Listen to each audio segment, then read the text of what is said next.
We've split the go-to-market into these two pieces so that we can get more of those real-world examples in. And tonight you're going to hear 3 great stories. A couple of reminders for those of you not been here before. All the materials are actually up on startupsecrets.com, so you can go up there and find it. But I will point out that tonight, because we've broken these two into 2 sections, you're going to find a combined workshop from last semester, or last year it was actually, that has both strategy and tactics together, and of course it doesn't have the new case examples that we're bringing in tonight. But there's still a lot of material up there that you'll find relevant. So if you can't keep up tonight, you'll find most of it up there. And if you want to look ahead to the other workshops, they're all online there. How on earth do we tackle a subject as big as go-to-market? Well, like everything, with a framework. And so I'm going to give you just the essence of this framework in 1 sentence. It's how you sell stuff. So it's a pretty fundamental piece of what you need to do as an entrepreneur. It doesn't matter what you build, doesn't matter how great your product or service is. And even if you're not for profit, somewhere along the line you're going to have to get your audience engaged, whether it's donors or it's, if you're in, for example, the B2C world, it's fans. You're going to have to develop that initial traction with your proposition. And so down the left-hand side, I have an extremely simple marketing and sales cycle. And there's many ways you could describe this.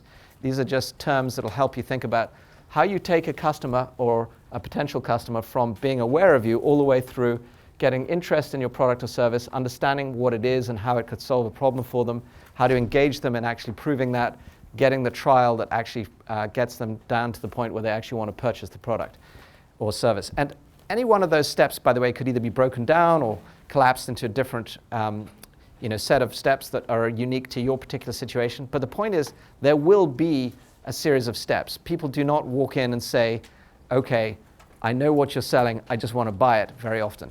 Usually, they go through some of these steps, particularly in the B2B world.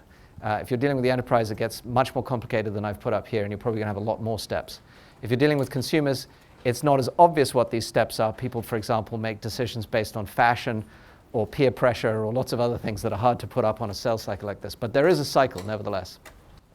And then there's some strategies and tactics that sort of help you develop a results-oriented approach to this. And the key thing with marketing, which is so hard in particular, less so with sales, but even so, is to figure out how you actually can measure the progress you've got with engaging your audience and turning them into interested buyers and developing an actual sale with them. And so a big part of what you're going to hear me talk about in particular next week, but even we're setting it up this week, is how do you get results-oriented marketing to work for you so that you've got metrics-driven execution. And so you can actually continuously improve this sales and marketing cycle. And there are ways to do it, even with things that seem apparently less measurable, things like how your brand is perceived. Today you've got tools like Net Promoter Score that just didn't exist when, for example, I was starting my first companies. So these things are all measurable if you really take the time to figure it out. And the web has really helped with that. So just to give you a sense of this, we're going to talk, for example, tonight about some of the things that are at the top of this framework here, the branding and the positioning and the messaging, because without that and clarity about where you're headed, it's very hard to get into the rest of this. And then there are lots of tactics you can use for that, social media, PR, etc. And we're going to have Jeff give you a setup as to how he thought about, for example, introducing products and services with all of that as one of the sort of, if you like, building blocks. Then there's a series of things that we're not going to cover tonight, and they're all very important. They're around the channel-centric part of the sales and marketing. Now, if you ever think about this in a very simple sense of you personally delivering your product or your message to an audience one at a time, you obviously run into a big issue, which is, small startup with a small number of people trying to reach a large audience. How do you do that? You need a multiplier. And the multiplier is basically the channel. It's how you get, for example, other people delivering your message, how you get other people selling or integrating your product or service. And it's very strategic in many instances for startups to figure out how, for example, they can stand on the shoulders of giants and get a megaphone working for them to get greater reach. So there are a couple of posts on the site on this. And it is something we'll expand on, and we'll probably, if there's demand for it, do some workshops on it. Now, on the other side of things, needless to say, if you just are in the ready, fire, aim business, you're going to miss a lot. So we have to try to figure out how to get it in the right order. And targeting is a critical part of what you've got to do early on. And so we're going to talk about that tonight. We're going to talk about how do you pick the audience to go after, how do you segment them, and how do you focus in on where you're going to be most successful delivering your value proposition. So that's tonight's agenda. Now you know why it's a full agenda. Okay, let's jump in. So first of all, we'll jump on brand positioning and targeting segmentation, and we'll talk about how do you bring all this together in a launch. Jeff, come and tell us the story of your life. No, your launches. Absolutely. Thank you, Michael. Good to have Can you. everyone hear me okay? Great. So first of all, I just want to endorse what Michael has said with this framework. You know, I have been fortunate to work in multinational hardware companies, software companies. I've sold desktop software, box software. I've sold enterprise software, consumer software, software as a service, open source.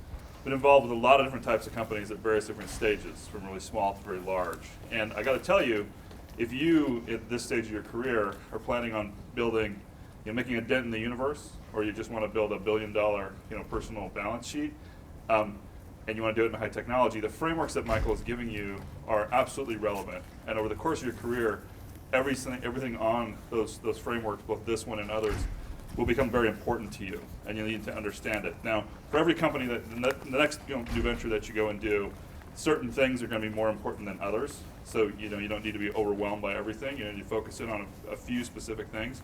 But what he has given to the world here with the Startup Secrets is stuff that is really valuable. These are the words we use in the industry. These are the things that we do, and it's incredibly useful.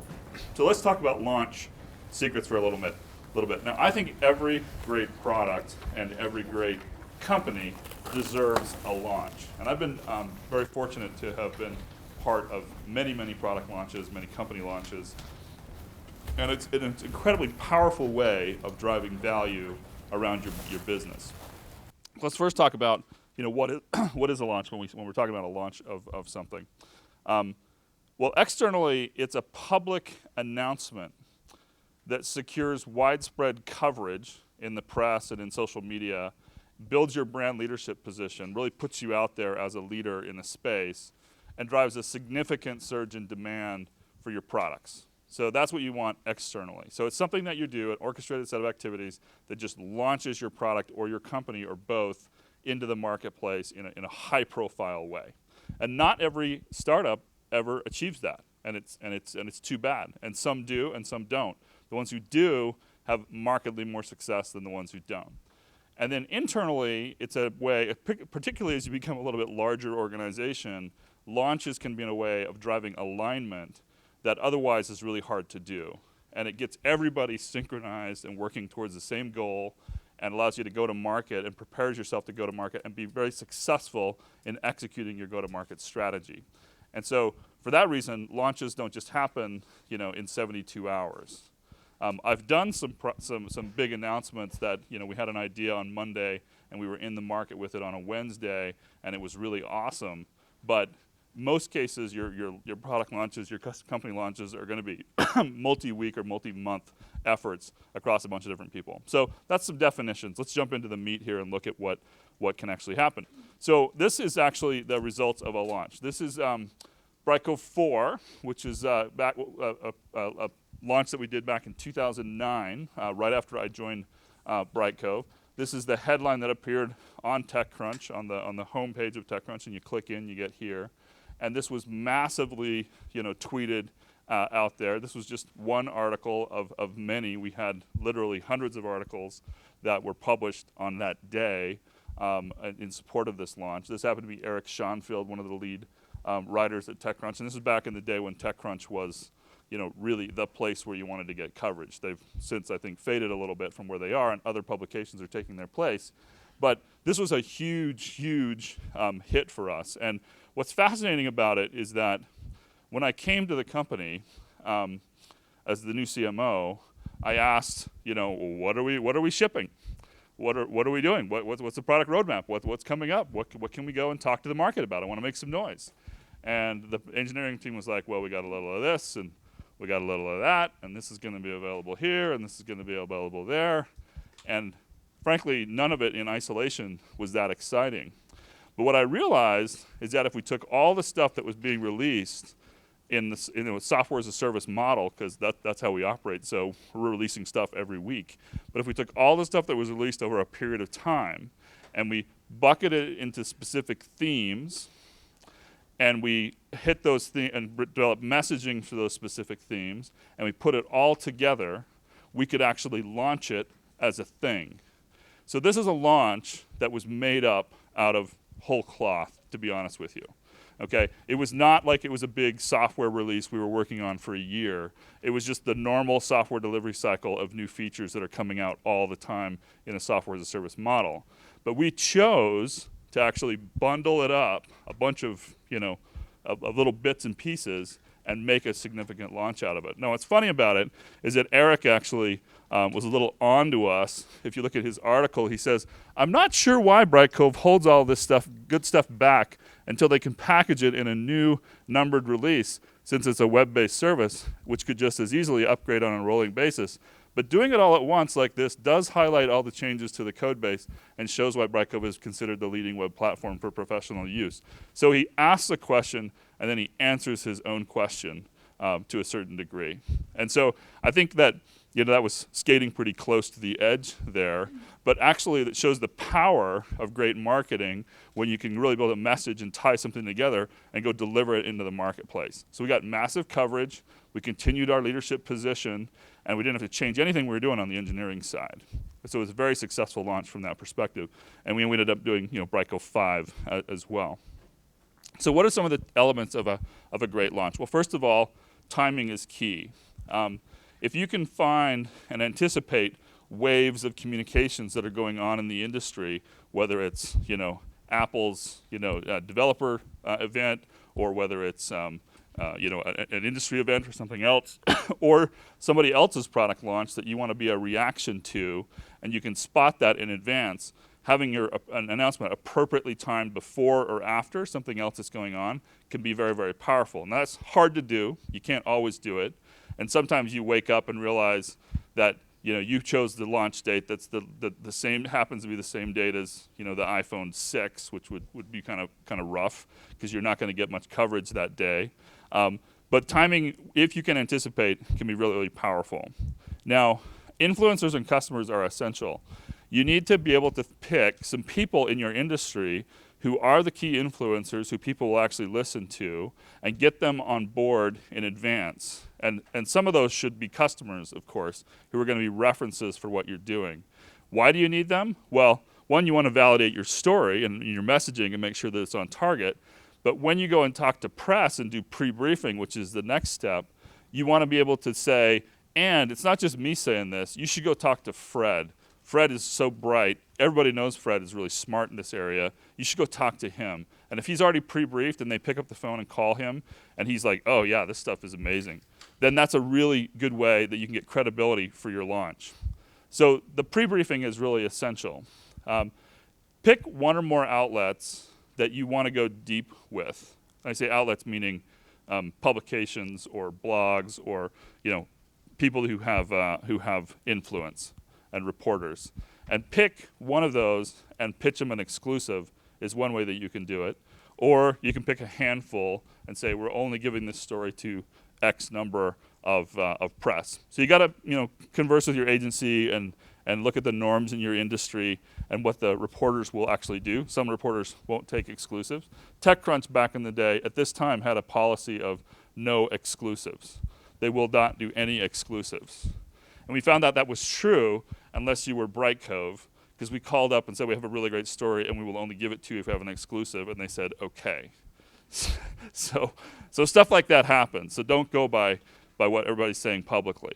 But pre-briefing makes a big difference, and you got to have a substantive story that you're giving them. It can't just be a press release that's just like we got a new product. The messaging is really essential. You need to capture your key points in your press release or a substantive blog post that really goes through why what you're doing is important. And sometimes you read press releases, it's so superficial, it's ridiculous. You want to have something substantive. And if you take a featured blog post that's really written by one, not your CEO or not your CMO, but it's written by a key architect that actually built out the product or built out these features that you're going to talk about, and they talk about what's important in the industry and why what you're doing is so significant, that can get a lot of leverage, whereas some other author might not. So think carefully about that and how you capture that. And then make those messaging points the Bible as you go and talk to press. Be very consistent. Make sure you hit those points again and again and again. Don't ad-lib every time. And then the other thing is showing, not telling. So a picture's worth 1,000 words. A video is worth, 1,000,000 words. Getting a nice, tight demo video that illustrates what you're actually doing and why it's cool is just really, really valuable. So try to use that and then place that. And the real holy grail is to have the reporters then take that demo video that you've created and actually embed it in their stories and have that be part of what they do. And then cross-functional readiness is really key. And I go back to the internal aspect of launches. You want to get everybody in your company on the same page. So when you do this launch, every customer-facing person knows that the launch is going on. They know what the key messaging points are. So when they get inquiries coming in from customers or partners, they know what to say, and they're on the same page. Okay? So those are some key things that I think come together for a great launch. Any questions so far or comments? Nope? Okay. So it's not just products that you launch. Just last week I was in Dubai launching Brightcove. Now, Brightcove is a public 100 million plus company. Why are we launching Brightcove? Well, we were launching Brightcove's Dubai office. And we take nothing for granted. We don't assume that when we open an office in Dubai that everybody knows who Brightcove is. And so I was dispatched to go to Dubai and launch that new office. Previously, I have opened up our offices in Seoul, Singapore, Sydney, Barcelona, Paris, other places. We do country-level launches of our company. And we have a little playbook for doing that. First, we develop a target list of media companies in a country where we think we want to enter. And we go and we approach them directly with sales, and we try to close some deals with those customers. A handful of referenceable customers is essential. So we win those, then we secure the local real estate, get the legal infrastructure in place to actually be operating in that country, hire the team. We get a local PR agency, that's very important, somebody who has real local contacts and knows what's going on in that region. Then we book a press conference and invite the key trade and press. So in Dubai, we booked the top floor, the 26th or 27th floor of the Burj Al Arab, which is the 7-star hotel in Dubai. We booked the top floor conference room of that, beautiful view, and invited all the top press in the country to come and talk to us there. And then we had a great press conference, great discussions, did some one-on-ones. They went and wrote a ton of articles about it. And in that press conference, we presented material that was very specific to their market. So I went and did a ton of research on the trends in internet adoption and on smartphone adoption and video consumption, brought some data from our own research that was really localized to their particular market. And then we highlighted our customers that we'd want in the market and had some of our customers there to be our references at the press conference. It was a hugely successful launch. Now you may say, like, Middle East and Africa, is that really the big important thing? We don't take it for granted, and we use the power of launches in order to really bust through in the market. We have a theory, or a saying at Brightcove, which is that Brightcove should always act and feel 10 feet tall. Even if we're only 6 feet tall, we should feel like we're 10 feet tall. And we accomplish that by executing launches effectively that really make us feel like a bigger company than we actually are. So that's a couple of examples of how we've used launches effectively. I think Michael wants to talk a little bit more. Great, thank you very much, Jeff. I really appreciate it. It's a great and rich story. So we thought what we'd do, given there's so much in there, is we'd just chat a little about some of these things. So I want to pull out some of the themes that you may be sitting in the audience and not realize just what you just heard is such a rich set of value. So first of all, startups struggle to get critical mass. And you gave them a great tip there, which is instead of just having a bunch of features that you introduced one at a time, it was pull all these things together and make something that's impactful enough to really get people's attention. So is that something that applies to brand new startups as well? And how should the I think it does. And one of the things that has been sad for me is that with the rollout of agile software development and continuous development, you end up with a lot of little features shipping every day. And that's cool, and that's great, and there's reasons to do that, and that's great. It's very efficient for the engineering organization. I'll just say for marketing, it's kind of sucks. Because you can't really launch, you can't do 20 launches a month. You can't launch every little feature, even though maybe engineering would wish you could. And so in order to really break through, you have to get some critical mass behind what you're doing, and that's where this launch concept comes together. And that's, I think, one of the things that we cracked the code on how to do at Brightcove. Great. By the way, as I'm asking questions, feel free to raise your hand and ask any yourself too. So another thing that you jumped into, which I think is very important for startups, is it's very hard to get above the noise. And so often a great way to do that is when somebody else is making a bunch of noise is leverage that. Mm-hmm. You gave a great example, Apple's developer conference, there's thousands of people, it's always sold out in minutes. How do you do that? How do you leverage something like that? Yeah. So let me tell you a story that I meant to tell earlier, so this gives me an opportunity to do that. So we had been hard at work at Brightcove on video players that were based on HTML5 for some time, because we knew that Flash was kind of going down the tubes, and that HTML5 was going to be the way forward. And we'd been working on that, for a while. But then the iPad came out as a new device, and we knew that it had been leaked that the iPad was coming. There was announcement that the iPad was coming, and then there was the date it was going to ship. And we started to get all kinds of inbound panicked calls from our customers saying, this new transformative device is going to ship. How are we going to actually respond to that? And how are we going to get our content on it? Is our video going to play? Is it all going to work? And we had a good story. We said, yeah, it actually absolutely is going to work, and it's going to work with our new HTML5 players.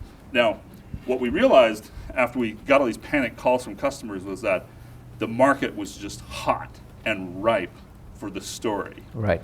And so what we decided to do was, right before the commercial availability of the iPad, to go out to the market with a story to say, Brightcove is iPad enabling all of the web's video. And we're doing that, now. Sounds like a marketing pitch to me. You basically were just using HTML5, but exactly. That's your point. Exactly. I mean, exactly. This is marketing, by the way. This is marketing. But it was fascinating because the media was just in a frenzy about the iPad at that time. Mm-hmm. And so to come out with a conflict story of, the iPad is coming, but unless something happens, content all across the web is not going to work on it.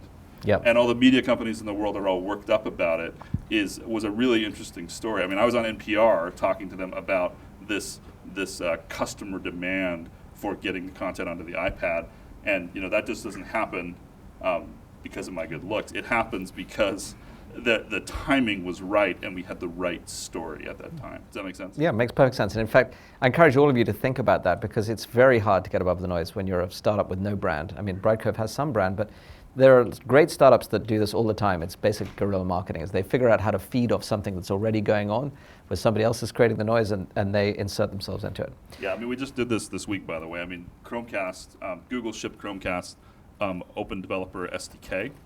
We happen to have been working with them around that. We didn't know that they were going to make it publicly available, but we had done a bunch of work. And so when they all of a sudden surprised us by making it publicly available, we said, let's scramble, and let's go do an announcement that we support the new SDK. And we built a really detailed article, got it pitched to Recode, Kara Swisher's new venture, and they reposted our CTO's blog post verbatim, as an original article on that, because they were looking for how to make sense of Chromecast, and we were there with the story. Great. So I want to lead to the second part of our agenda. You're hearing all the sort of, okay, we can do these kinds of launches and these kinds of things, but you can't do it unless you've got some of the key elements that we're about to talk about, brand and messaging and positioning, and you started to highlight some of that. You said an absolutely key word to me, which is consistency. So we're going to talk about how do you get consistency from your brand and your messaging. But I have a sort of question to pose to you, which is, what is it that you do to make your messaging relevant? Because I always used to say to our teams, who cares when they came up with a messaging? Like, Sure. why does anybody care what we're saying? As you said, lots of press releases are totally bland. What do you do? What's your tip to a startup to say, we get above the noise when you have a messaging platform? I think the best messaging actually connects with real pain that somebody is feeling, somebody important is feeling. And so if you can, and we'll go through this later on in terms of how we develop our campaign plans, but we start from people and their pain, and then we work messaging next. Great. And that helps you be relevant. Great. Well, it's a perfect jumping off point. Thank you very much, Jeff. We'll talk a little bit later on. Okay, so you've heard a little bit about what it takes to go and launch products and a company, do it across countries. And behind this is some fundamental stuff. What is your brand? How do you position yourselves? What is the target market that you're going after? How do you segment and organize it? So let's tackle that. Let's jump right in on brand. My guess is some of you know this brand. Okay, now, I could have put up Dr. Pepper up here. I could have put up Pepsi up here. But my guess is that if I did, you'd have had different reactions to it. And that's what's so fascinating about brands, is that when I say Dr. Pepper to you, you probably think something different than when I say Coke to you. Am I right? Lots of nodding heads. Okay. Anybody in the audience, what's a favorite brand of yours? Any brand, anything I'm giving you. Come on, this is a softball question now. This is the are you awake question. You've finished your dinner. Now you've got to actually pay for it. Anybody, favorite brand? Go ahead. Apple, why? I said Apple because it looks good, you know, the outside, it's sleek and it's quicker to access information and you don't get a virus. Okay, now why Apple, not Dell? Because I don't get a virus and I don't have to pay for antivirus applications or something like that. Okay. Anybody else here like Dell? You know, I've got to tell you, that's a setup. I never get a yes! It's sort of it's a has-been brand, unfortunately. At least in the consumer world it is. Okay, so you immediately started to give me some attributes there. Sleek, and then you got all the way down to some important things to you, like you just don't want to deal with viruses. Would it surprise you to know that there are actually thousands of viruses on the Macintosh? I didn't know that. I'm not like, yeah, I didn't know. I used to actually make a fortune at Symantec selling antivirus products with a Macintosh. But that's brand for you, right? The power of Apple's brand is that you're actually convinced that they don't have viruses on the Mac. I mean, that is marketing for you. Yeah. And that's what brand is really all about. Somehow, the essence of a brand, in Apple's case, has got your name? Has got Rachel convinced that she is going to be virus-free. That's a fantastic thing to be able to do. So it's not a name. It's not just an identity system that you can say, oh, Apple makes computers. It's every touch point and every product that it influences. And so we need to break this down and think about how would you build a brand? Well, it is actually a science unto itself. And so we started talking about Coke, Pepsi, and you happily brought up Apple, which was great. And nobody wants to buy Dell, which is also really interesting. Let's just talk about what would you do as a startup to create this? Well, the one secret I'm going to give you tonight is incredibly simple. Your brand to start off with is not your product or your service or anything else. It's going to be you individually. It's going to be what you represent. And as you hire each person, it's going to be your people and what they represent and what they believe in. So how many of you came to my culture workshop and have been through that? There's a few hands here. Can I just ask you a question? What was one of the key things that we talked about in culture? Hiring the right team, looking for A players, because it's kind of the average of everyone. And, you know, one bad apple can bring down everyone, make the whole team sad. You just got the entire 2-hour workshop in 2 minutes, so now you can skip that course. It is a totally key element of it. Your culture is also your people. And so thank you for bringing out the A+ piece. If you want a brand that is considered to be world-class, it's going to start with you hiring world-class people who all believe in, and this is the consistency word again, a consistent view of how you want to represent yourself. After that, it's going to come down to how you execute. If you keep promising a bunch of things and you don't deliver on them, your brand will collapse very fast. So execution is never something that we can skip in any of our startup activities. But I'll just give you a simple example of how we want to engage on this. How many of you have a Verizon account? Okay, so good number. How many of you have AT&T? Okay, for those of you who put up your hands, who of you actually is having a great experience with your cell phone coverage and billing? Any of you who are dissatisfied, care to tell me why?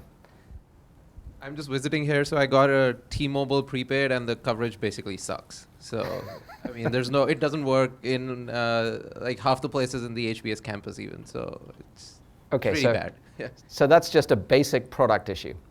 So imagine that what we've got to do here is break all these things down, and we've got to figure out how are we going to get a brand where people aren't saying, well, it sucks because I don't have the right coverage, or it's not meeting my expectations because of the price or the billing or the plan or whatever it might be. This is the framework I want to introduce you to.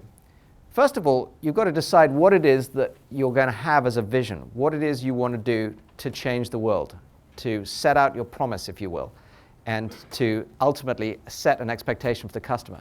Now, if you set an expectation that's too high, like, for example, we have the world's greatest cell phone network, there's coverage everywhere, and it's the cheapest. That's a high bar, and you better be able to deliver on it. And frankly, that's what I hear from consumers is the real issue with cell phones, is that the expectation is set, you got coverage everywhere, you got high speed everywhere, the nation's largest 4G network, or whatever it is that's pitched to you, and you're going to have the lowest cost data plan. And yet the experience is very different. Customers end up having to fight over their bills, they don't get the data they expect, they're throttled, they often can't get coverage, and guess what? They've broken the promise. And that's why a lot of you didn't put your hands up, I suspect. I only know this, by the way, because I've actually been in the business of doing these analytics. We just watched all these analytics. We used to watch all the customer complaints pour through and see all these issues. So what you've got to first of all figure out is how high do you want to set that bar? What promise can you actually over-deliver on? Because what if you have the different experience? Imagine if you'd picked up your T-Mobile card, and instead of it being sucky coverage, you could get coverage everywhere, and you were actually realizing that what you prepaid for was lasting you longer. You'd be happy, right? Yeah, I'd be happy. Okay, so all they really needed to do was say, look, we're going to give you sucky coverage, but it's really cheap. Yeah. And you could have made a decision at that point, I'll put up with that. Yeah. Or, guess what, I'll pay the premium and go for really good coverage, but it's going to cost me more. Exactly. Yeah. That would have suited you better, right? Yeah. So that's the issue. That's why having a vision for what you want to do, setting out a promise that you can beat is so important. It's the first part of your brand. And it's the first thing I see startups do wrong. Here's why. Usually entrepreneurs are out to change the world. And so they make bold claims. And they want to say things like, we're going to be, as social entrepreneurs, changing the face of healthcare. That's probably going to be true if you're Athena Health. But if you start off saying that right out the gate, it's going to be very hard to get people to actually feel like you're doing that, from day one. So start out with something much simpler. Like, we're going to find better ways to connect you to your payer and your provider, for example, to make your healthcare billing or your healthcare access easier. Something simple like that. And just set it in a context of something that you actually do when you start out so that you can over-deliver. All right. Now let's talk about some of these other attributes that we were hearing about Apple. Sleek, simple, whatever it might be. These are attributes that you can spend a bit of time defining in the early stages, probably around your product or service. And they often focus initially around how are you different? What is it that you do that's better? And as you'll hear me talk about later, that's okay, but what's really important at some point is to figure out why you're unique. What can you do that nobody else can do? So we'll talk a little bit about that. If you've got some unique attributes, I encourage you to bring those out early. And Jeff gave you a great example of this, how he did it in his launch. He said, we went and got reference customers in each country first before we introduced our products. Jeff, did that have anything to do with what I'm talking about here? Having the reference customers is really essential there because it gives you credibility in that country. They don't want to know what you've done in London, in Dubai. They want to know what you've done in Dubai. And that's just the way it has to be. That's the only way you're going to really get credibility in that country. The other key word that I'm going to give you, thank you, Jeff, is proof. Because what Jeff's really saying there is that you can claim all these attributes, but until somebody says, oh, it's sleek, and actually tells you back what they think, it's meaningless. In other words, your claim is whatever you like, but the taste test is either Pepsi's better than Coke or it's not. And until that is coming back from your audience, it's meaningless. So what Jeff was doing there was he was going out and he was getting customers to echo back what they're actually experiencing of the attributes of Brightcove to convince the press. That is proof. And there's lots of ways that you get confused as a startup, but you should never get confused about proof. Don't believe your own BS. Go and figure out what the customer is actually telling you about your brand before you claim anything. Now, there's a tension here, and we're going to talk about it with Lyle a little bit later on, which is, and actually, we'll talk about it in both cases. You know, is what you claim too early, or is it too late? Because if you don't claim it early enough, other people will start telling you what it is, and your brand will get defined by your audience before you have time to form it. So you've got an interesting challenge there. And then here's a fun thing here. We all know this inherently, but we don't spend enough time thinking about it. In the end, people buy things for emotional reasons.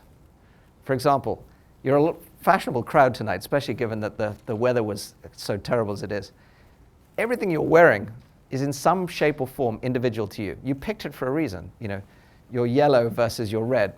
You know, I'm not going to go on because I'm going to offend somebody if I go too far into this. But okay, I'll take myself apart. You know, why did I pick jeans and a jacket? You know, the classic Silicon Valley suit, especially as I'm in Boston. I don't know. I just am comfortable in it. It's an emotional thing, right? I'm just comfortable with that. In the end, that's something that you've got to connect with too. You've got to establish what it is that you want people to think of in an emotional sense when they connect with your company and with your product or service. So don't leave that out. It's a fun thing to talk about. Well, I've already hit what this all sums up at the end of the day is how you are going to be perceived, and it's all about consistency. So we touched on it with Jeff, and he mentioned it very specifically. In order to really get brand integrity, you need consistency about everything you do.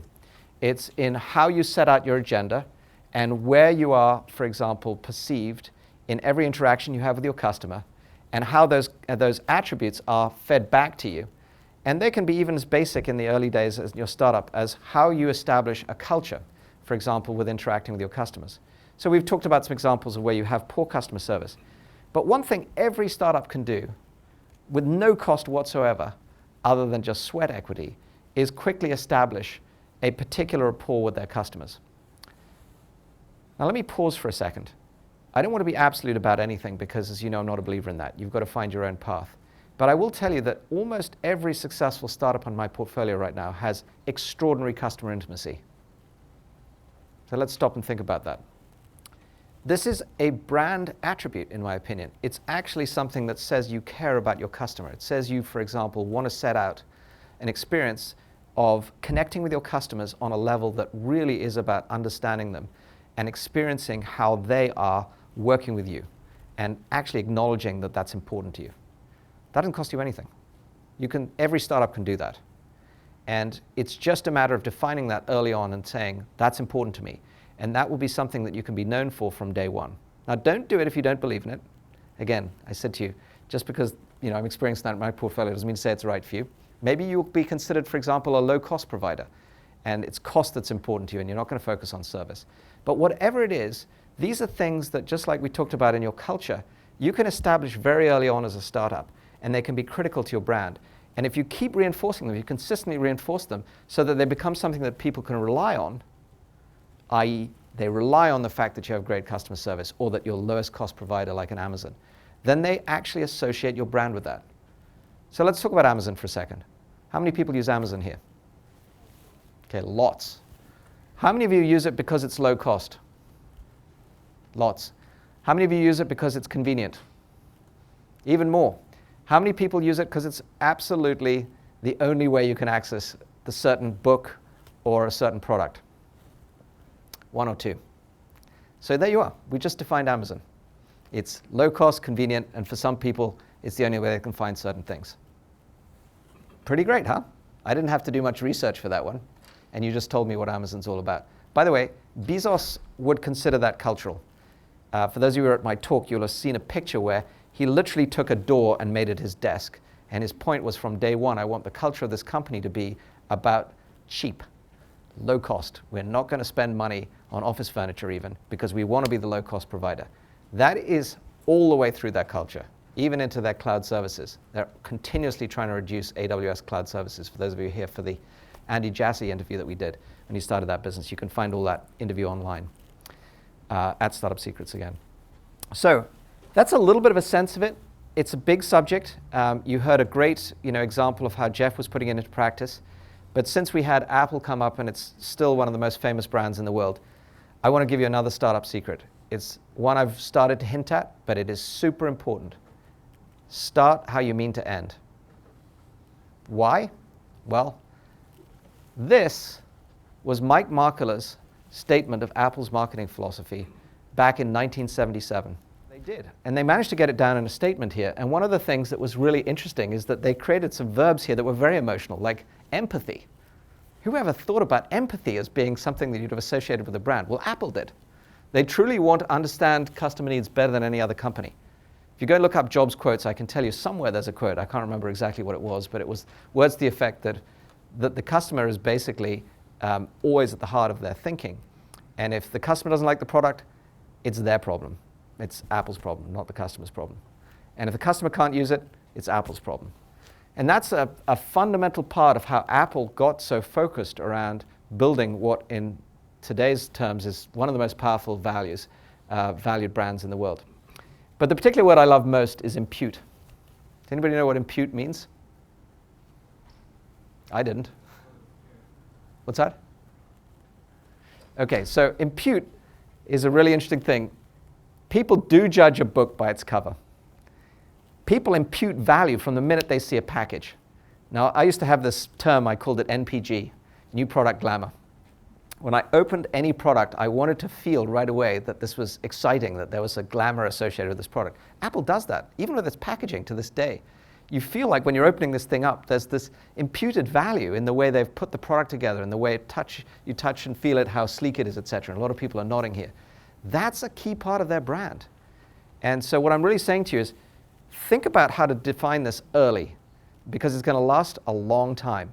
And if you don't start it early and you keep, for example, iterating around it, it'll be very hard, A, to get consistency, and B, to reinforce, and C, therefore, to ultimately build on. And because they did it so early, they have one of the most valuable brands in the world, and it has stayed very consistent. The second area that I've touched on there, and you heard me mention this idea that what if we could have a brand attribute that was not just faster or better or cheaper, but that was really unique?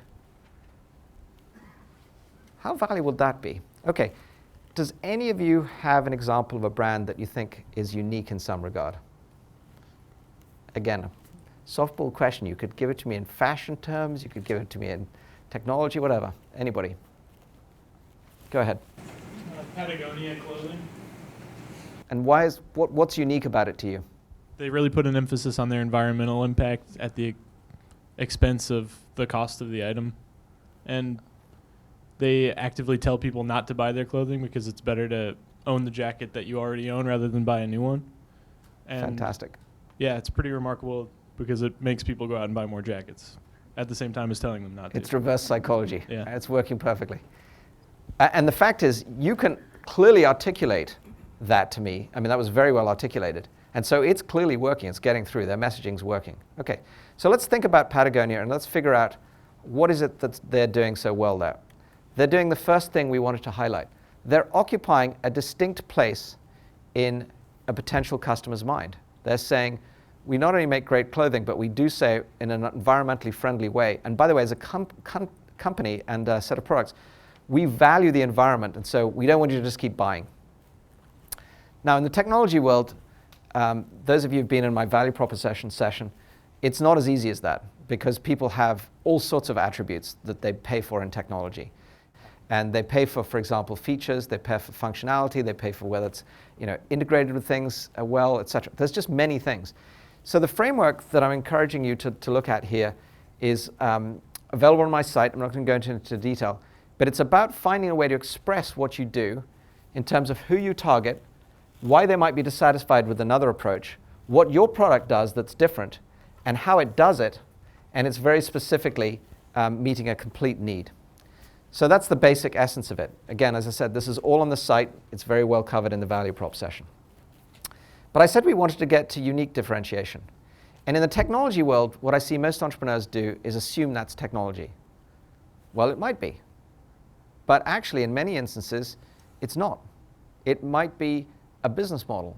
It might be something like the segment you've targeted that nobody else has targeted before. So don't assume it's just technology is the first point. Try to find something else. And in fact, if you can, try to find multiple things that put you in a position to defend a unique white space or particular situation that nobody else is attacking.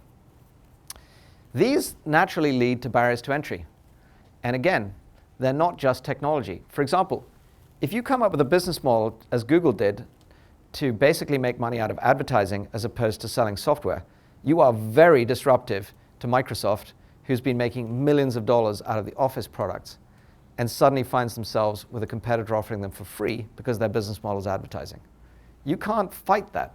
You can't afford to write off billions of dollars worth of your revenue and fire thousands of people in the Office products division just to compete with that. It just doesn't work. And that's the classic innovator's dilemma. And I don't need to tell you, we've got one of the best people at Harvard here in Clayton Christensen to talk about that. But my point is there, it wasn't a technology differentiation. It was a business model differentiation that made it possible for Google to assault Microsoft. And it's not trivial. It's cost Microsoft for years a dial tone in their stock price. And it's only recently that they've learned how to fight back in different ways. So the next thing you want to do is figure out, how do you make this sustainable? I mentioned to you that I think the challenge most startups have is that better, faster, cheaper is not actually that sustainable when you've got big competitors, because in many instances they can afford to give things away and just resource the assault that you might be taking on them. So obviously some things you can do are to come up with IP or patents, etc. But I like to get you thinking beyond that. So what if you could develop a network that, for example, had not been developed before? It might be a supply chain network, or in the consumer world, it might be a network of users. Is that defensible? Well, let's just talk about this for a second. What's defensible about Facebook? Is it their software? Anybody think it's their software? No. How many people think it's their network? Of course it is. Actually, in open source, it would be pretty easy to create a software product, put it online. You could do photo sharing and blogging or, tweeting. I mean, all the capabilities, the stream, etc., they're not that differentiated. The experience is good, but the reality is, imagine if I rebuilt that and I had my best friend up there and nobody else. I mean, I could post everything I like up there, but it's not going to get much commenting or feedback or interaction. It's going to be pretty dull. So their real advantage is their network.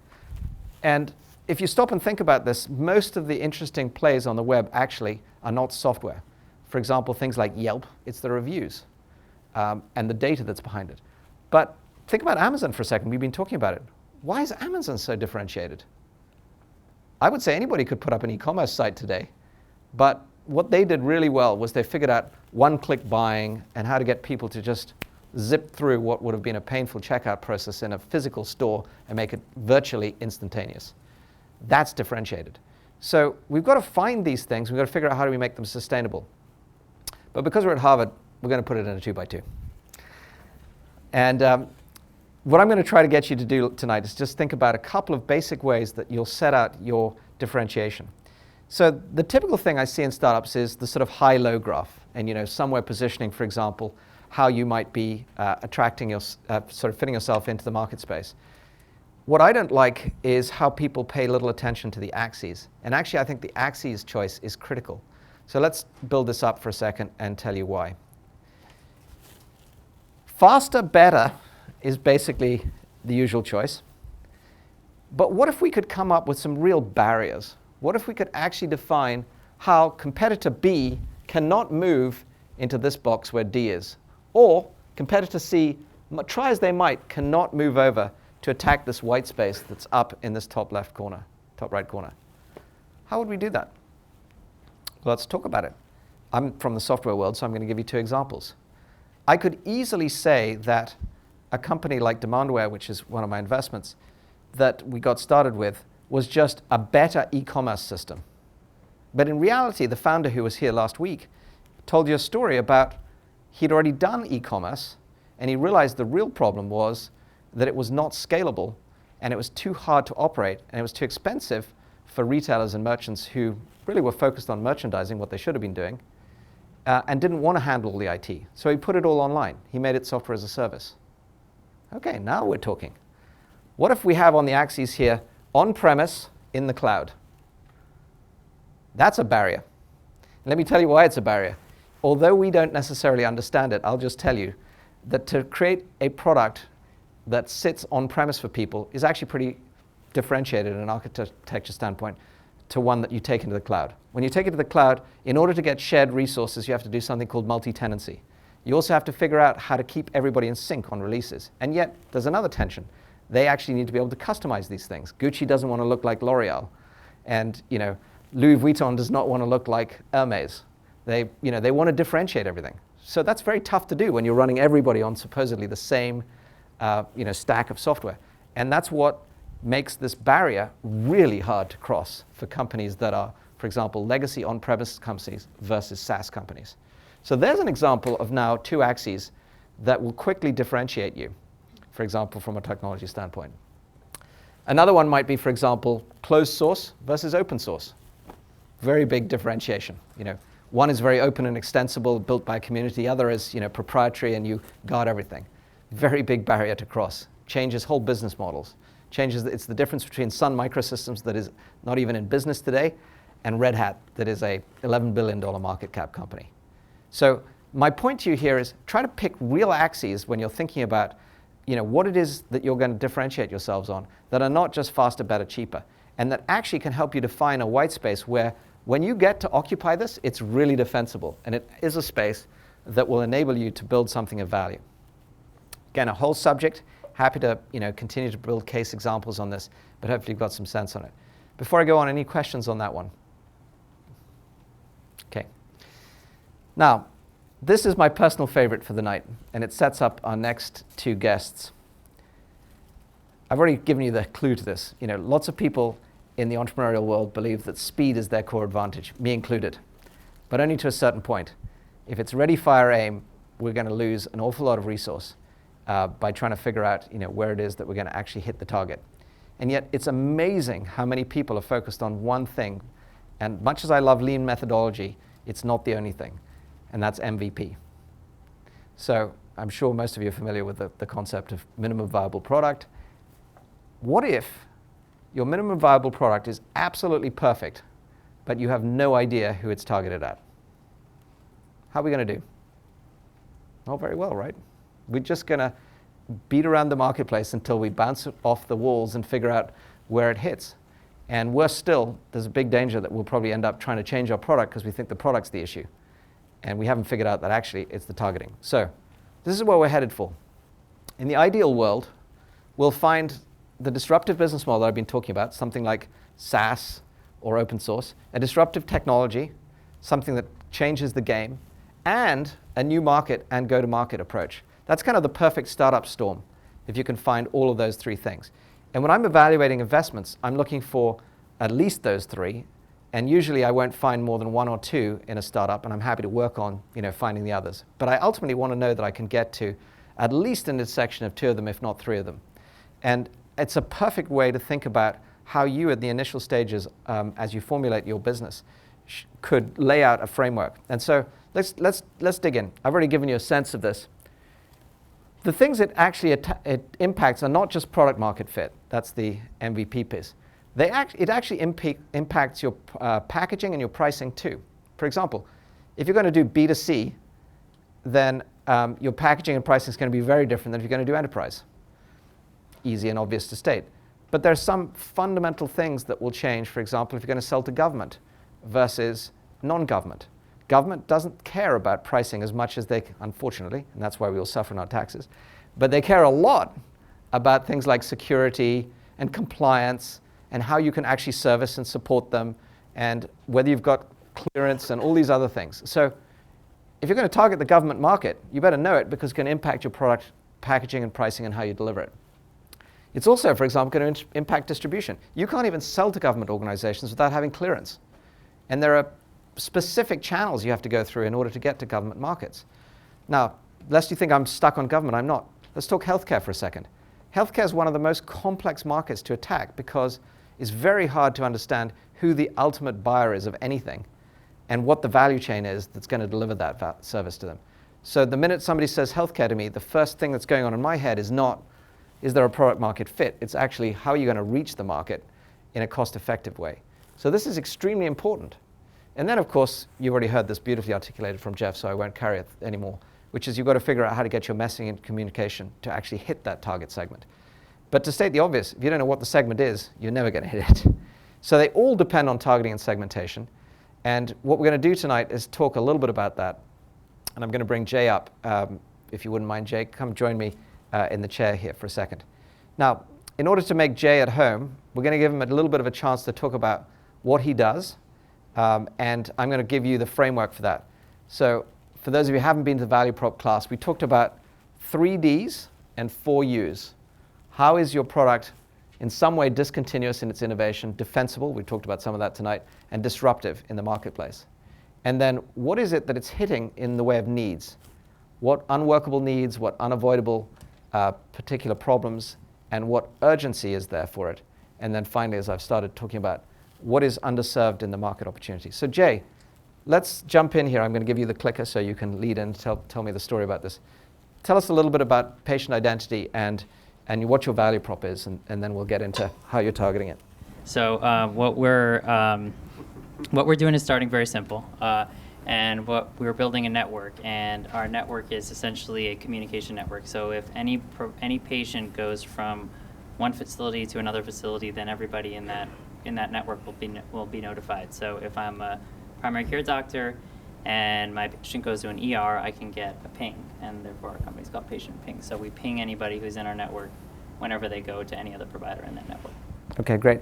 And so what was the problem that you were trying to solve when you first thought of doing this? Yeah, so before I started this company, I was working at the government, at CMS, on Obamacare, and we were doing everything but healthcare.gov, so I didn't have anything to do with that. And we were working on... But it's a good leverage point for you to talk about, right? Right. There's a lot of problems there then. Yeah, exactly. So we were working on accountable care organizations. It's this new concept where they're putting risk into the hands of providers so that they can take accountability for the financial outcomes of the patients, and if they reduce the cost, they keep some of the savings. And so in that environment, all these new problems came up. And while I was there, the one that we chose to address, well, we tried to solve it at the government. That was my job. It was to figure out ways to solve this issue of tracking patients when they go outside of your own network, meaning your own provider group. So if your partners, which has the Mass General and the Brigham, they do a good job when the patients go to their own facilities, but if they go outside that network, they really struggle, and that's called leakage.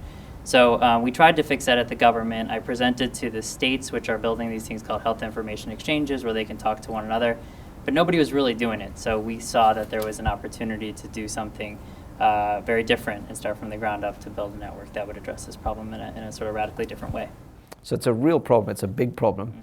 And as we talked about a little earlier, it's expansive in terms of who it impacts, et cetera. So where do you start? How do you start to pick your brand, and how do you start to pick your messaging and positioning, et cetera? Yeah, so the way that we started was to talk to, so I was in a position where I was able to talk to these accountable care organizations. So there's 32 that are called pioneer accountable care organizations. They're basically at the bleeding edge of this new approach to delivering healthcare.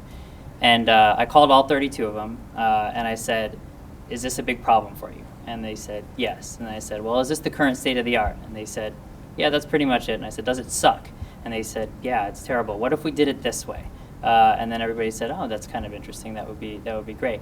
And so then our brand and our positioning really was to be slightly different than what the current state of the art is, and do it in a way that was really addressing all the pain points that were created by virtue of the fact that the system as it was being created was very sort of disjointed and imperfect.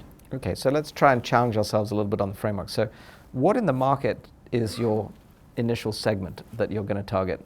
Health systems.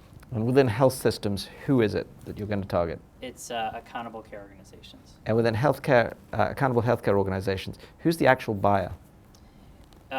So it would be the population health management team at a health system. So for instance, at Partners, they have a thing called Population Health, and it's run by a guy named Tim Ferriss. So he would be our buyer there. At Steward Healthcare, there's a group called, there's Population Health as well there, and so there's somebody there in charge of that group who's our buyer there. So. And if you went to another organization that was the same, would you find the same same potential buyer and with the same needs? Yeah, every organization generally has something like this where they're managing a panel of patients on whom they're now taking cost accountability. Okay, and so that's going to help us a lot in our next discussion, so thanks for setting that up. Just to make sure I've also kind of got the audience educated, so what would be the problem that that particular person, Tim Ferriss, would say he has, and why is it urgent or underserved? Yeah, so they have, there's opportunities to reduce the total cost by coordinating that care when patients receive care outside their own network. And so they're seeing all these unmet needs that they have an opportunity to solve, to sort of take care of. So, for instance, they do a good job with, so let's say there's 100 patients. They do a great job with 60 of the patients. But there's another 40 that they know there's opportunity on. They just don't have visibility. So there's just darkness there, and they want some light. And if they got those 40, what would be the impact to them?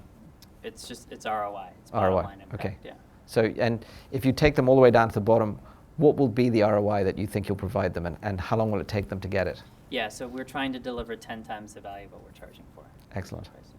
Great. Well, thank you very much. Has everybody had any questions? I think you did a great job, Jay, of articulating, how you picked a market, went in, found a problem, etc. Any questions for Jay before we jump in? Okay, great. So let's jump in. Jay, you have a couple of slides here. Do you want to just give your story a little bit on, how did you get there, and what were some of the things that you've learned along the way? What's some of the lessons?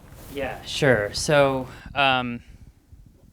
so it's interesting. I'm looking at these frameworks, and the beauty of frameworks is that they're very thought-provoking. I think when you're looking at them before you do a startup or before you go through the experience, and afterwards they're very anxiety-producing, meaning that we realize all the things we didn't do, or we look at it and be like, oh yeah, we kind of did that, and not really sure if we did the other thing. So I'll give you a story about our brand essence, and our go-to-market strategy was very much a cliche. It was, our group was all-nighter.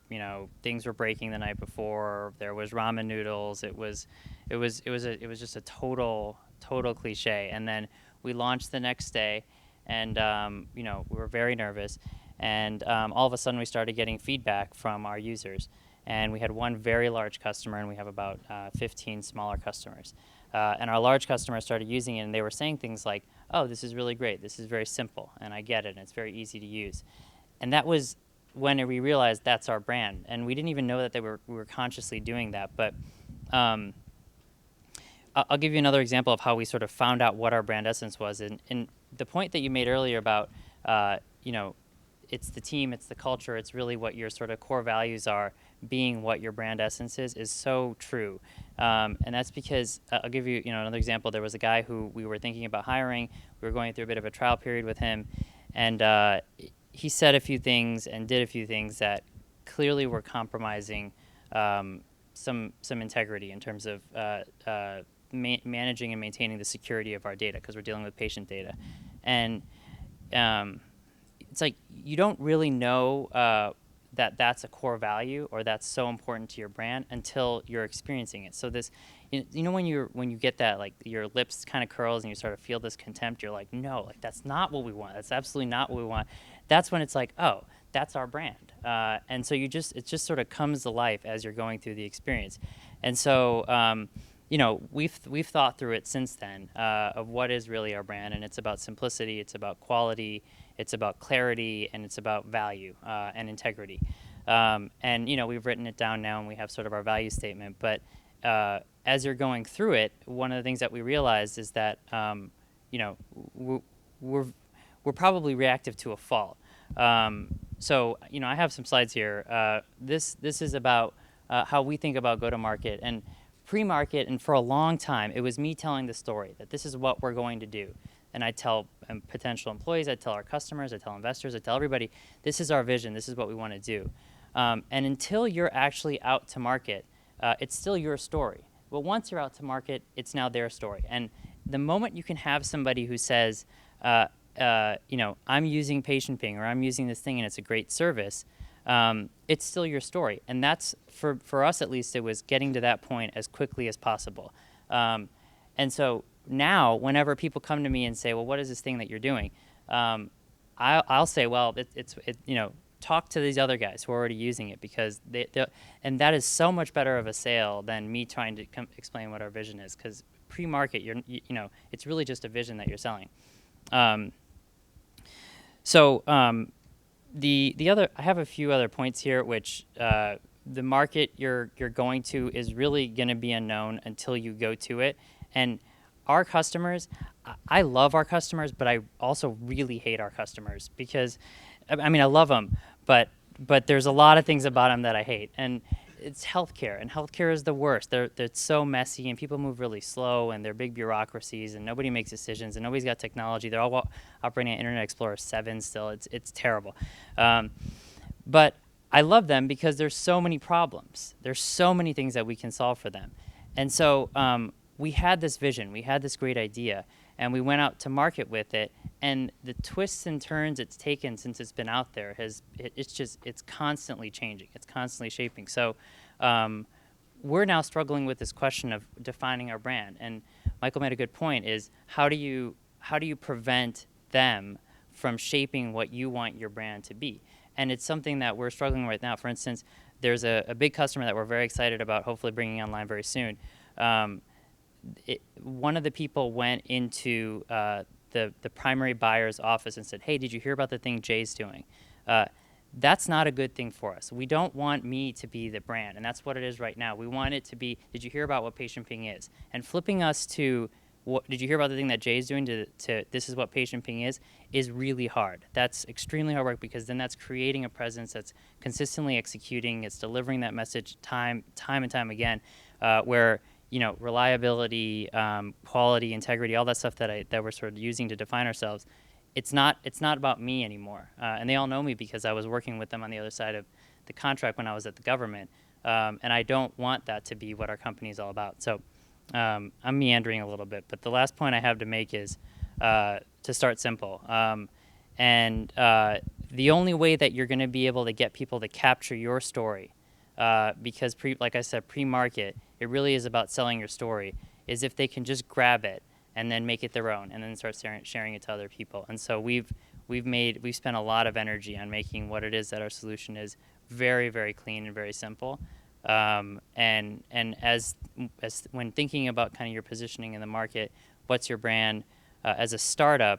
It's just so critical to be able to capture the essence of what it is that you're offering the market in a way that they can then take and tell to somebody else. Because I feel like that's really how you do get that kind of adoption. So, stop there. Thank you very much indeed. So I think we should give Jay a round of applause. That was a very brave thing to come up and share with what it takes to do that. There were three things that I thought were wonderfully honest and real. One was, as you were making that last point, it struck me, it's just something we don't talk about much, which is flipping from the you, which is where you start off as a brand, to suddenly it becoming a company. And that is very hard.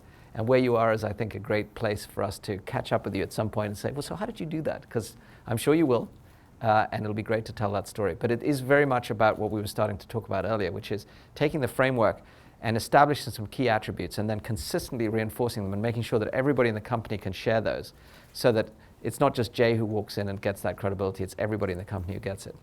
Then I love the fact that you said start simple. That's kind of to the point I was making earlier. If you claim you're going to change the face of healthcare, which we could easily have got sidetracked on, you've got to start somewhere. So where are you starting? And you started by making a very clear statement about how you can have a 10x ROI for people by bringing people's data into visibility, into what they're getting care for and from who. So I think that's fantastic. So thank you very much for sharing the story. So what you're now hearing is that all these things that I'm talking about in a practical world are much harder to put into practice. Like, how do you find this intersection where you've got all these things working for you, where you've got a unique opportunity that's underserved? And I'm going to try to get you to at least understand this with a simple framework that I call the MVS, the minimum viable segment. So it's the dance partner to the MVP, as I call it. So what we're looking for is this. We're looking for a place where both your minimum viable product and your minimum viable segment are actually going to both overlap, and where, as a result, you end up with a smaller target to cover. In other words, you actually have the basis for a smaller definition of your product, not a larger one, to go and address the market.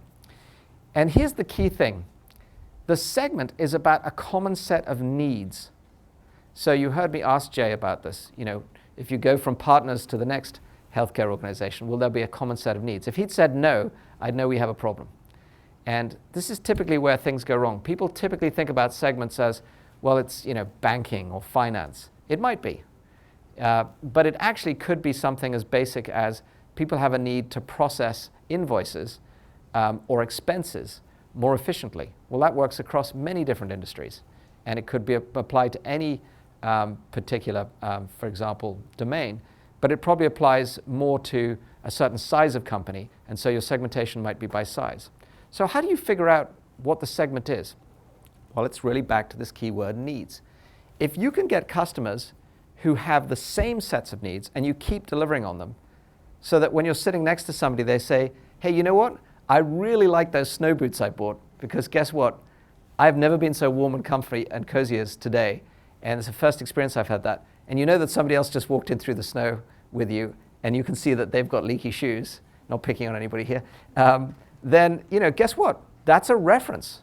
You've got somebody who knows got the same need as you, is experiencing the same conditions as you, and they're going to pay attention to it. But if I contrast, if I try to sell to somebody in South America who's never seen snow, and I'm pitching them these snow boots, I mean, duh. It's, even though they might be exactly the same gender, exactly the same demographic, exactly the same potential, for example, buyer, they're in the wrong geography. We have a problem. Now, believe it or not, that is all it takes to figure out how to get your first segment, is get matching needs and figure out if they can reference each other, if one person can influence the next person. Because then you get what you were starting to hear Jay and actually Jeff referring to, which is this referencing. They go, oh, okay, well, I have that same need, and you've had a good experience with it. Great. I'll take your word for it. And that's much more powerful than you saying that our product's doing great things. And that leads to the initial beachhead. For those of you who are here, the first year when I brought Jeffrey Moore in, he is a good friend, and he was one of my early mentors on my advisory board. He talks about all this in his book very effectively in the Crossing the Chasm as creating your beachhead. And all I'm really doing is simplifying it down to some basic things, such as this common set of needs. Okay, so now how does this apply? Well, what I want you to take away from this is that a lot of the things that you typically hear, and I'm not going to pick on any particular business school, but you hear in business school and you hear in the sort of, if you like, the textbooks, is go pick a vertical, like automotive or government, etc. Or go segment by size, consumer, SMB, or enterprise. Maybe. I'd far rather you figured out what the common set of needs is. For example, if you can find a regulatory approval process, it could apply across many different verticals. And it may be something that works across different sized organizations. So it's actually very important to step back from this and say, well, what is the basis to get common needs? Well, I'm going to give you an example because it's better to bring it to life. So how many of you have thought about building an app? Quite a few. Okay. So I'll tell you the problem with apps. There are hundreds of thousands of them, and nobody can find what they want. So we know that, right? So now you know that, and you're thinking about building an app. We should figure out how could you get an app to the top of the list. And there's lots of different ways you could do it. But what I'm going to suggest is one that's seeking a critical need. In other words, let's figure out if you can get an app that would be really useful. So what I don't buy as a investor, by the way, is this sort of a statement, which is, well, there are 100 million start phones out there, and if I get 1% market share, that means that I'm at 1 million apps, and it's $10 an app, so I've got a $10 million business. But believe me, that is the story I hear a lot, and it very rarely works out that way. This is the better story. So what if I said your app could either target mobile professionals or just office workers in general? Interesting. What if I said, no, let's drill down on that a little bit. It could either address white-collar workers or field workers. Okay? Those are two different markets. It could either address services people or sales people. Starting to drill down a little bit more. Okay. What if it was addressing services people who were servicing medical equipment versus salespeople looking after selling office equipment? Okay. Drilling down again. What if that medical equipment was in hospitals versus medical clinics? Or to go all the way, what if it was addressing critical care? versus just diagnosing whether the Pitney Bowes machine is working well? Well, I know which one I'm going to pick. If I can sell to a mobile professional in the field who services medical equipment in hospitals that are being used for critical care, saving people's lives, where when they go wrong, people die, versus somebody who's selling to office equipment users and trying to just keep their postage stamps printing, I think I'm much more likely to get a critical need on the left. And I haven't segmented by anything at this point other than just thinking through a need and figuring out where it might be critical. I do know that this is going to get people's attention when I say I've got an app that can make it possible to save people's lives at the end of the day. And I've got to build that statement back up. And so I don't know what your story is. And it's not my point tonight. My point is think through where your segment is, how it can address something that's hopefully really significant or painful. Going back to the value prop, you'll have heard me talk about things like blatant critical needs rather than aspirational latent needs, but basically something that's really significantly painful. And to tell the story tonight, I've actually got a B2C example, which I'm glad about. And Lyle, I'd love you to come and share. How did you focus in and pick your segment, and what were the challenges along the way? Welcome. Sure. Thanks, Michael.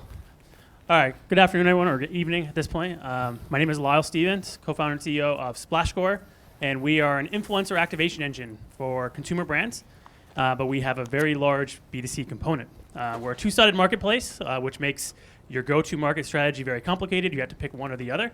And so I'm going to take you through our journey and how we decided and where we are today.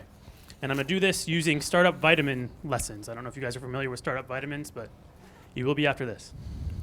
So we identify and activate influential consumers, but we do that to provide brands, our end customer, with an army of advocates. So that's what we do. And in the beginning, we were inspired by this. So raise your hand if you know what this meme is. One person? Two people? What's this meme? It's just a troll. Yes, this is the internet troll meme.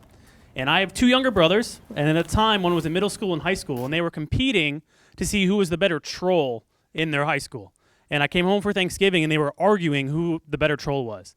And they were tracking in a spreadsheet, and I'm like, as an engineer, why don't I build something cool to track this for you, which led to our epiphany. What if we could identify, not trolls, but influencers, as we called them, online? And so that brought us to our first startup vitamin. Holy crap, we might have something here. Let's just do it because there's a bigger risk in not doing it. So where do you start with an idea like that? Do we go after influencers? Do we go after brands? Do we just name our company? What do you guys think? Here are 5 places we could have started. Researching competition, like clout, as I'm sure you all know. Defining our product value prop, our features. Defining our customer. Raise your hand if you do number 1 first. Research and competition. 2 people.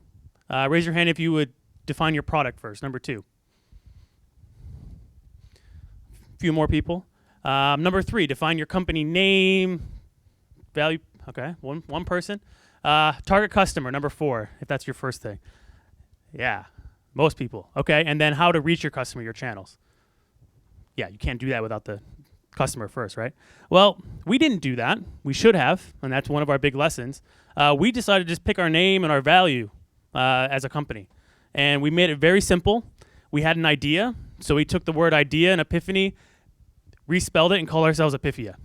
Sweet. That's who we were. And our vision was to become PageRank for people. So you know Google has PageRank for websites. Well, we want to be PageRank for people. That was like our guiding vision from a product perspective. And we had 3 core values. Customer happiness, because we wanted to go after the influencer first, or the individual consumer. Continuous improvement, because we knew we were going to have to improve on what we were building. And then consistent results. So it was just enough to get started. And where we decided to start was we wanted to be PageRank for people. We needed an algorithm. We needed a really smart way to measure influence. And we tried to come up with this really cool analogy where we would measure your ripple on your social media website and your pond, which was composed of your friends and your content, and the ratio between your ripple and your pond made your splash. And that's how we started branding ourselves, was based on our algorithm, which is pretty stupid in hindsight. We made it work eventually.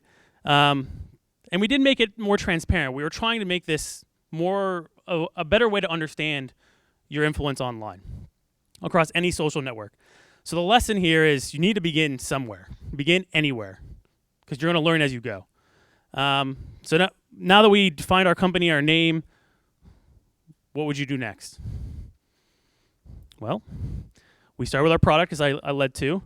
So instead of sketching on a wall all the numbers that we were going to use to measure an influencer, we started building. So this is our first product feature wireframe. So we started naming features, and we thought what people would like to use within our product. We even alluded to Apple here. We called it Jenny Crab Apple here. So we really liked Apple. And we built an MVP. It was really an MVP. It was stupid basic. So we could try and see if people would care about being influential.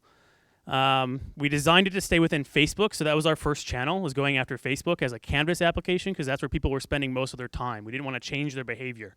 And that was something that actually worked out very well for us. And what we realized is that getting something out there is better than making it perfect and flawless. So that was our next startup vitamin as we went on this journey. From there, we decided, hey, we should probably pick a target customer to go release this to. So I'm going to give you our 4 considerations. Ages 13 to 18, which was the original inspiration for this. Ages 18 to 25, college students, much like yourselves. Ages 25 to 45, more professional individuals, or 40 plus. So ages 13 to 18, who would go after that market first with this idea? Anybody? No? Okay. Ages 18 to 25, raise your hand if you would go after the college market first. Okay, good amount. Ages 25 to 40, anybody? A little bit less, okay. And then 40 plus. Few. Okay, so we, college students, most of our team were either in grad school or just recently out of school. It was an easy market for us to go after. We launched with college students at Northeastern, of all places, because that's where we were from. We got about 1,000 people to sign up very quickly within a week. Like, oh, this is kind of cool. We started diving into our data and realized, wait a minute, these college students don't really talk much on social networks. They just passively observe. It was actually their mothers, their aunts, and their older sisters. They were extremely active on social networks. So guess what we did? We switched to women 25 to 40, and that became our minimal viable segment, our beachhead.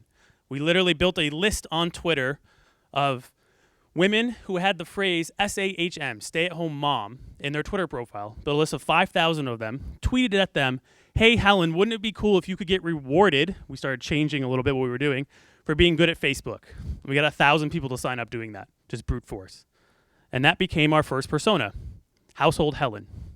And we kind of envisioned her as Helen Incredible, from Disney, as you see here, because she is balancing a lot of stuff within the family. She's very cost conscious. She kind of runs the ship at the family. She's very powerful. We got her in, and she didn't really care about the score at all. She didn't really care, didn't know she was influential. And she's like, what do I do with this? And we had a really big problem, and you actually quoted this from Steve Jobs. If a user is having a problem, we have a problem. And our users didn't like the score or didn't care about our score. So what do? We actually started looking at what the competition was doing. And at the time, the biggest competitor was Clout. And they still kind of are, but they have their own issues. So we decided we need to innovate or die, which is our next vitamin. And we looked at what Clout was doing. So Clout was trying to become the standard for influence. The credit score for influence has always been their messaging. But they were kind of like floating along with some traffic. And it wasn't until they did a partnership with Spotify, when Spotify launched in the United States, that they overnight became success, or everyone knew who they were. And they kind of been kind of the same ever since. But that was the aha moment for us. People don't care about being influential. They care about getting stuff for being influential. Cloud never really dove into that very deeply. We did. We became all about that.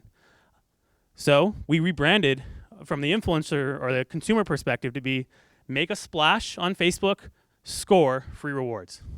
So we took the name we already had and rebranded it. So we need to go get rewards. Who do we go after? Do we go after startups, small businesses, local brands, geo-local brands, regional brands, or large US brands? Raise your hand if you go after startups first.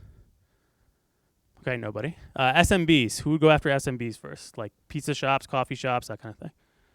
Very few, okay. Local, geo-local, more people, a lot of people, okay. And then large US brands.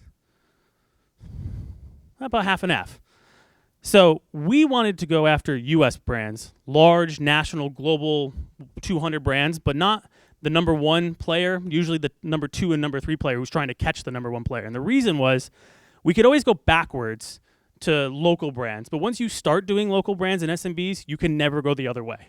The big guys don't take you seriously if you're working with local brands. And that was something we learned really early after talking to some very big agencies. So the next lesson is think bigger. You need to go bigger.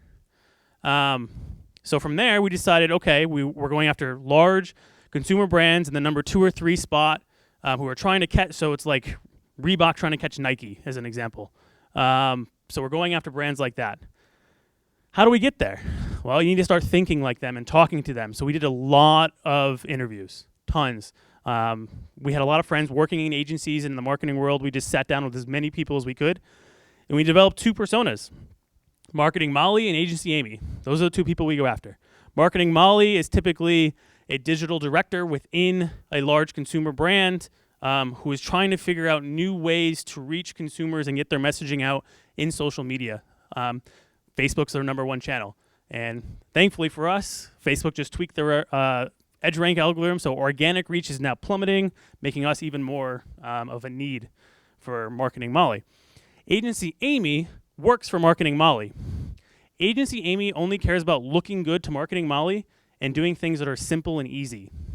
And we provide that for her. She cares about different things in Marketing Molly. She's a little more of a digital native, a little more trendy. And when we were talking to them, we said, hey, we've got this pool of influencers we're starting to identify, and we can do that for you. We can identify your influencers. And like, yeah, well, we can already do that.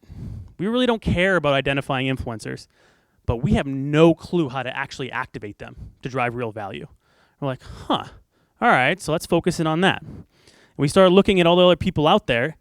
Everyone was either good at 2 things, identifying influencers, like clout, or activating people, but they probably weren't influential at all, which a lot of contest apps do.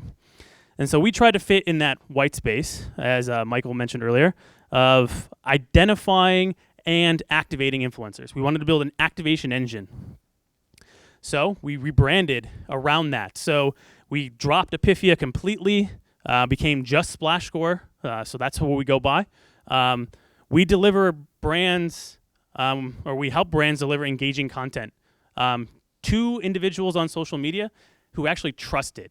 When your friend posts something and they're influential and you're already engaging with them and it's branded content, you trust it. You don't trust a display ad. So our mission is to activate an army of influencers for these consumer brands through our influencer activation engine. That's our product focus. Everything's around activating influencers. And our value prop at the end of the day is 20 times more clicks, likes, and leads than you can get with any other social ad. So at the end of the day, the lesson here is start somewhere. You're going to learn. You're going to fail. We certainly did with a couple things. And you're going to repeat based on that. So that's it. Thank you.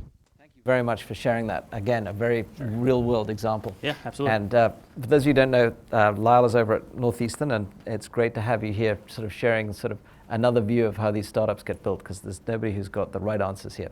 But I want to bring out some key points. One of the things that you did that I see happen a lot in startups is you changed your brand. You changed your name even. So what would you say to startups now? Would you say it's worth having a product brand and separately a company brand? Or would you say in general it's better to have just one brand?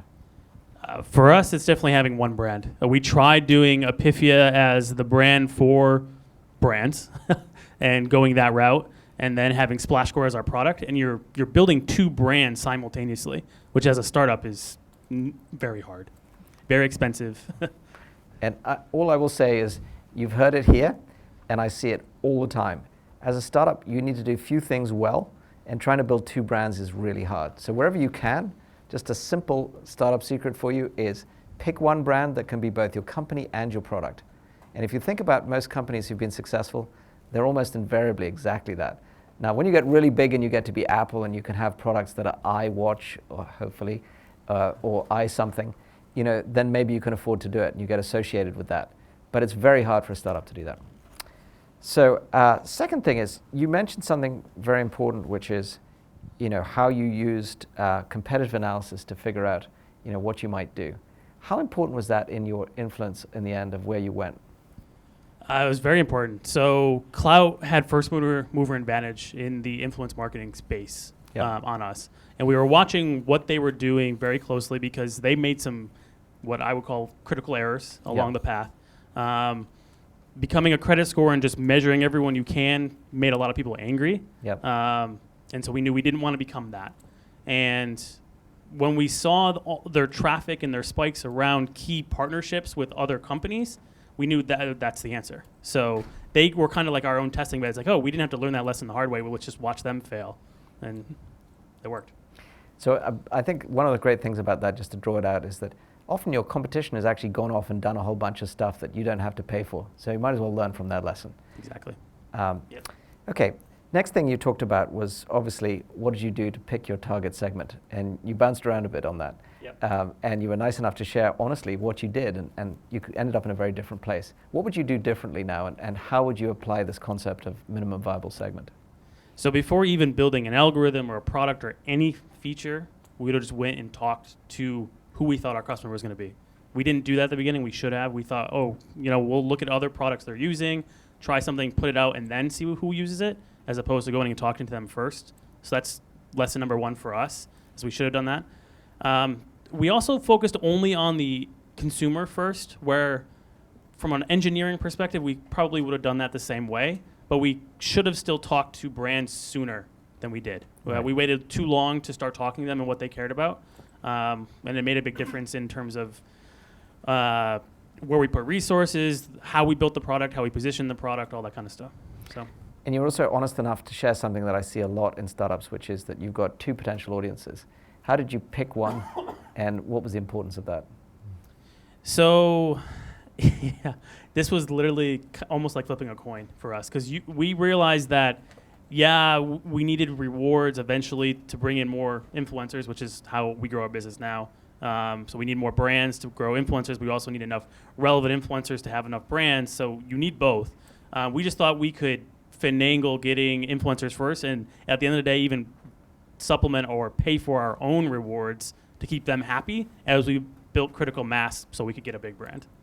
So if I said to you now, how would you pick the one who's got the greatest pain point and the greatest need where you could address it? Would that be a better guiding light for you to focus in on than flipping a coin? Absolutely, yeah. Okay, so that's the takeaway startup secret. When you've gone into these situations where you've got a dual-sided value proposition, you've got two audiences, pick the one that's got the greatest pain point where you can meet a real need first, because if you're doing that, you'll be able to pull the other side.